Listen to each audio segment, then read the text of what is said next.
Hello বন্ধুরা, তোমরা সবাই কেমন আছো? আশা করি তোমরা যে যার বাড়িতে ভালোই আছো।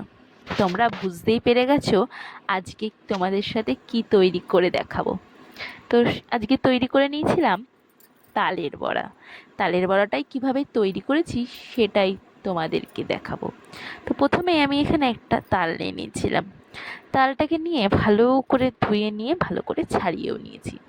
ছাড়িয়ে নিয়ে এবারে প্রত্যেকটা আটিগুলোকে আলাদা আলাদা করে নিয়ে একটা একটা করে গুলে নিয়েছি। প্রথমে একটু জল দিয়ে ভালো মতন হাত দিয়ে মাখিয়ে নিয়ে তালের পাল্প বার করে নিয়েছি।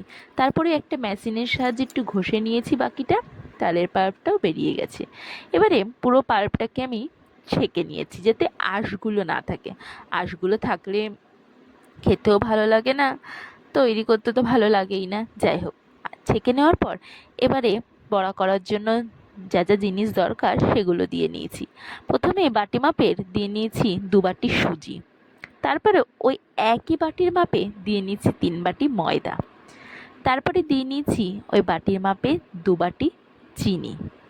তারপরে দিয়েছিলাম স্বাদ মতন লবণ। লবণ দিলে কি একটু স্বাদটা ভালো হয়, লবণ দিয়ে নিয়েছি। তারপরে দিয়ে নিয়েছি এখানে ওই বাটির হাফ বাটি চালের গুঁড়ো।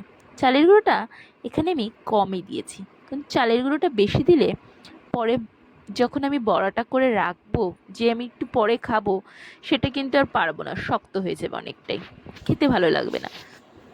ওর জন্য আমি এখানে চালের গুঁড়োটা কম দিয়েছি। এবারে ভালো মতন মেখে নিয়ে 1 ঘন্টা আমি রেস্টে রেখে দেবো, কারণ চিনিটাও গলবে, সুজিগুলোও ফুলবে। ওর জন্য তোমরা এখানে কেউ চিনির গুঁড়োও দিতে পারো, তাহলে অনেকক্ষণ রেস্টে না রাখলেও হবে। তারপরে 1 ঘন্টা পর আমি এখানে কড়াই গরম বসিয়ে দিয়েছি। কড়াই গরম বসিয়ে তেলও গরম করে নিয়েছি। এবারে আস্তে আস্তে একটা একটা করে বড়াগুলোকে তেলের ওপর ছেড়ে দিয়েছি। ব্যাস, লাল লাল করে ভাজা হয়ে গেলেই কিন্তু তালের বড়া একদম তৈরি বলতে পারো খাওয়ার জন্য।